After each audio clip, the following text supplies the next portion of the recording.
Welcome to the first of two very special No Earbuds Takeover episodes in honor of our dear friend and Record Process alumni, Jamie Coletta's upcoming first annual No Earbuds Fest that'll be happening on June 15th. We wanted to sit down with a few of the artists on that bill to highlight everything we love about the artists and the community that people like Jamie have helped curate and foster over the years through their genuine love of music and supporting artists. On this first episode, we dive into the question of what makes a great album great. We hear some really thoughtful and inspiring answers from members of Teens in Trouble, Glass Beach, and Perennial that highlight the ideas of timing, vulnerability, and intention, and how those ideas have formed the pillars of what ultimately made their favorite albums so meaningful and so influential to the development of their own artistry over the years. So here we go. One of the toughest hurdles for musicians and producers to overcome is recognizing when it's time to let your music go. So stop letting your music sit there on a hard drive waiting for the perfect label scenario to show up. Let DistroKid help you start reaching the fans you deserve right now. There's a reason why DistroKid is the go-to platform for independent musicians across all genres, and it's because they offer seamless and affordable solutions to distribute your music worldwide. Get your tracks on all the most popular streaming platforms like Spotify, Apple Music, Amazon, and so many more in just a few steps. Time is often money, and DistroKid understands that. So they've eliminated long wait times for processing your music in the system, and in fact, they can get your music live in as little as 24 to 48 hours now. The simplicity of the platform and features like automatic revenue splits and YouTube content IDs make distributing your music and collecting payments incredibly simple. DistroKid does not take a percentage of your royalties, and for one low annual fee, you keep 100% of what you own. It's straightforward, transparent, and affordable. So follow the link in our show notes to get 30% off your new DistroKid membership and start letting your music work for you. If you're a solo musician, a singer, a songwriter, or part of a band, you know that the journey does not end once you have that finished master in hand. Building a lasting career around your music requires a lot of additional activities to do things like develop, promote, and ultimately monetize your creative vision. And for those of us that aren't quite doing Taylor Swift level numbers yet, it helps to have a merchandising partner that can meet you where you're at right now. And Smart Punk MFG is a perfect solution for any and all merch manufacturing needs your band might have. From the first note to the final stitch, they have it all covered with whatever you might need. They do screen printing, they do embroidery, stickers, vinyl and CD production, posters, and pretty much everything else under the sun. They are an incredibly comprehensive online merch solution, offering reasonable prices and feasible quantities for bands of all sizes. So go check out some samples of what they can do at smartpunkmfg.com. And when you're ready, just shoot them an email at info@smartpunkmfg.com and mention the Record Process to get 10% off your first order. So remember, that's Smart Punk MFG, and it's where creativity meets manufacturing excellence. So we began our conversation here with Chad Jewett of the New England-based art rock three-piece Perennial. We asked Chad a simple yet thought-provoking question. What makes a great album great? And I was instantly taken back by Chad's ability to distill his answer down to one very powerful word. Intention. Sort of having a deliberate idea, a thing that you're trying to capture or get across, right? So again, sort of returning to that great point by Smokey Robinson of sort of having a specific idea, a world that you're bringing the listener into. And even if you don't necessarily sort of perfectly adhere to that, right? Like Sgt. Pepper's Lonely Hearts Club Band started as a very specific idea. Not all the songs necessarily have anything to do with that concept, but you could see how just the energy of going, all right, we have a project. We have this art project that we're working on. It's this, it looks like this. I think makes that album, for instance, have a certain energy that's really unique because it started out as not just, all right, we need to record 12 to 14 songs. It was, we're making this specific thing. There's something intangible that I think happens when that's the approach. albums that feel like they have an idea are ones that I always find myself gravitating towards. But yeah, just feeling like everything is there because everyone involved really put thought into where they wanted all those pieces to go and how they wanted to layer everything. That, I think, more than anything, is what makes a record special. It was hard to debate the way Chad talked about that kind of intent in every little nuance of an album, and how those are the kind of things that get felt listen after listen and get revealed in different ways across space and time. We were then lucky enough to sit down with the entire cast of the Seattle-based indie rock band Glass Beach to get each of their unique individual takes on what a great album is, how it's made, and what it is about that intangible element that gives a record the power to change something deep within the hearts and minds of all those who listen to it. So after sifting through and debating a ton of descriptive adjectives, here's what each of the members came up with. I could think about a million various factors, but I think that there's just, the term I would use is maybe unbridled vulnerability. And that can look like a lot of things, because some people that may sound like, a really emotional record and whatnot, which I'm just going to cheekily say, the Greatest Generation has that in my book. Never heard of it. I'll look it up and spend some time with it. I'm sure it's fine. On the next road trip, long drive. When I say unbridled vulnerability, that can look like a lot of things, because I think about even the idea of like I think about metalcore music, for example, and how often people are like, oh yeah, check out this sick breakdown and whatnot. And it's like it's not even the full song necessarily, it's just like how the breakdown hits and whatnot. And it's like this ability to take these songs and have just a level of like emotion, excitement, energy that just like it presents itself in a way that like can't be fucking denied. And this can apply literally to like anger, sadness, happiness. It's like, I just think about like great artists who are just like so not concerned with the idea of being perceived in such a manufactured way. It's like, because there's music that I listen to, I don't even necessarily like, that I hear and I'm like, I mean, it's kind of undeniable that they're feeling something here and they're doing something with that feeling. And it's like that, to me, is like what makes a great record. I think a great record kind of creates a world unto itself. Like I see a record where we're definitely of this mentality of like making music where the album is like the unit of music and the songs are sort of pieces. Songs are like scenes in a movie. They're not necessarily holistic artistic products in the same way, but I see a great record as creating its own universe. That's something that only the artist or artists who made it could have done. Something that is unique for just being the authentic expression of unique individuals. I like an album that can embody a particular feeling, especially a particular feeling that's kind of hard to put your finger on, where it's almost easier to use the album to refer to a feeling than the other way around, Yeah, I do. I love that. And I think that's actually true, because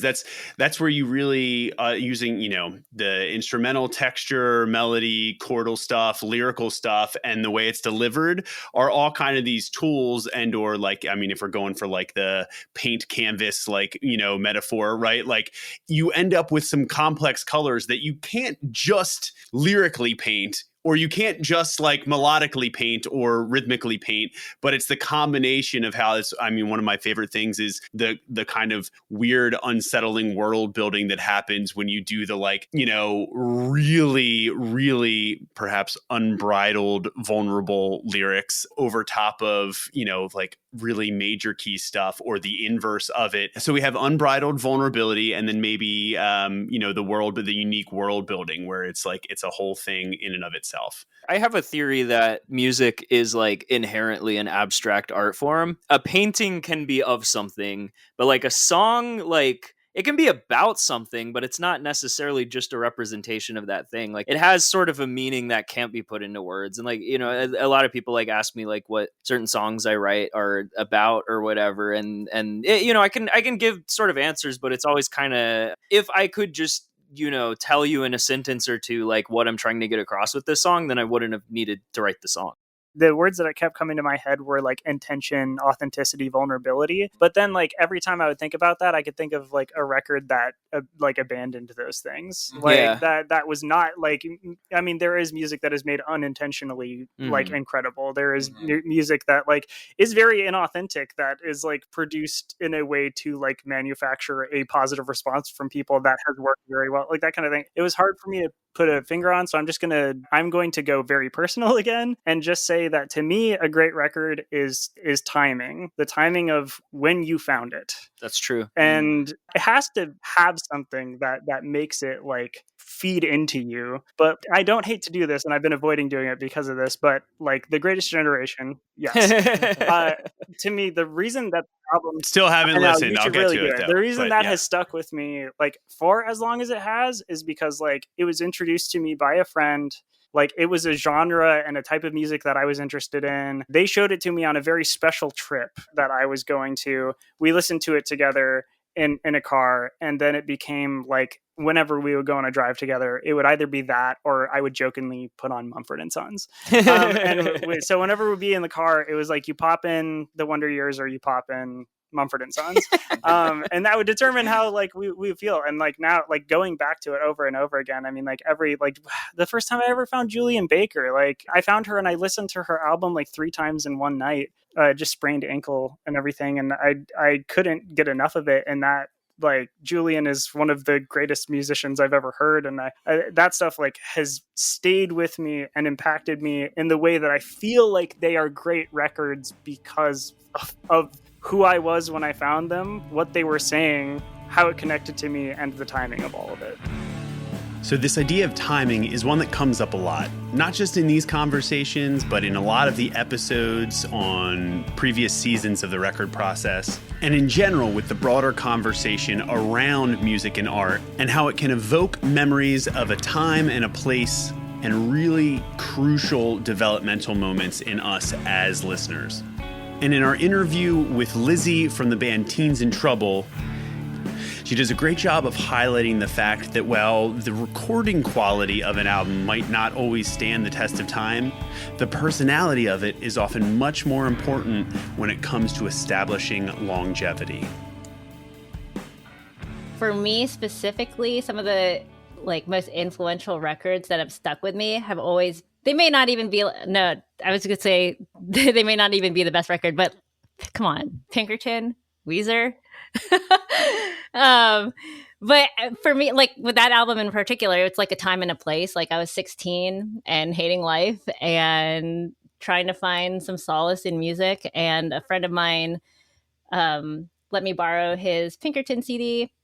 And like, because I was listening to that at that age during that time in my life, like it just changed a lot of stuff for me. A lot of like chemicals in my body and probably just like, oh man, I need to find the same like yearning feeling that Rivers is expressing in this album. But I don't know if you want the exact true. Right. I think the thing about that one is just like it blew my mind. I've never heard anyone be so vulnerable in a record before, and I think also like the way that the guitars are in that album specifically, I've never heard guitars like that where it felt like they had their own sort of like personality and voice. And so like some of the solos that he has in there, at least for me personally, feels like you hear them and they like trigger a certain emotional response. So that was sort of like Pinkerton as an example of that, how that just influenced me. And every time I have written songs since then, I just sort of think about that emotional element and like, and especially for me, like when I'm writing music, writing has always been a big part of my life as a way to express myself, especially coming from like a household that isn't really communicative. So it was like my only outlet. And so like, this is the way that I can safely talk about feelings or like express my emotions or whatever. Yeah. I mean, that's awesome. I mean, yeah, I think you hit it like on some great points. The idea of like finding that vulnerability and what that sounds like and how it, how it makes you feel. And then you like, yeah, using that as kind of like the standard bearer benchmark or like the measuring stick, to like see if what you're doing and putting out kind of does the same thing for you and feels on brand for that. So that was then. And if I had listened to Pinkerton for the first time now, maybe I would still enjoy the record, but I don't know if it would like mean as much. Well, you're to a different me. person now. It's like oh, yeah. We're like, oh, this is kind of weird, actually. hey. This guy really wants to go to Japan. Yeah. Yeah. We were dancing around it, and now we're there. Like, it really is true. It's like, and this is why I asked you. It's like, do you still think that like that's why what makes a great record great? And some of that is the time and place, and it's relative, right? It's like one person's favorite album is another person's least favorite album. You know what I mean? But it's like a lot of that has to do with context and how they're digesting it and why, and where they're coming from and how it hits them. So I think that's a really important one. Randy, what do we think? A lot of it is capturing a feeling, and like what resonates with you most at the time and something you hold on to. Like my favorite record is God Damn It by Alkaline Trio. And, that record was made for like $900 and it sounds like it's awesome though. And it's, it's magic. And I think like Walk Among Us by the Misfits is great too. It's like all these really weird collections of songs, but it just like encapsulates a feeling. And, I hate being the millennial guy, but it's like the vibe, the vibes in there. We said the word vibe a lot during the That's how you know it's good. It's kind of like a perfect word. Like, yeah. Yeah. To describe something. I heard somebody say like, I'm trying not to use vibe this year. And I was like, what? Okay, anyway. Yeah. I felt like we were just getting somewhere with it now. Like, yeah. Yeah. Yeah. Yeah. Felt like people were understanding me finally. Exactly, yeah. Yeah, it's a lot of just like encapsulating a feeling. It's a timestamp for one person making the record, and then it becomes a timestamp for another person discovering the record and like digesting the record and like holding on to it. Absolutely. That's all records are, right? It's just a snapshot. It's not necessarily like it changes and people's feelings on it change, but that's why it's so tough. So then some of those, I always, kind of go back and put the lens through which, that is why I ask about like, the musical values that you start to have as an individual, and then what, your favorite records are and what do you think that, a great record is. Yeah. And then you go put it back against like, some of the ones that you were like obsessed about and like, does it hold up? And some of them don't. Oh, man. Some of them don't.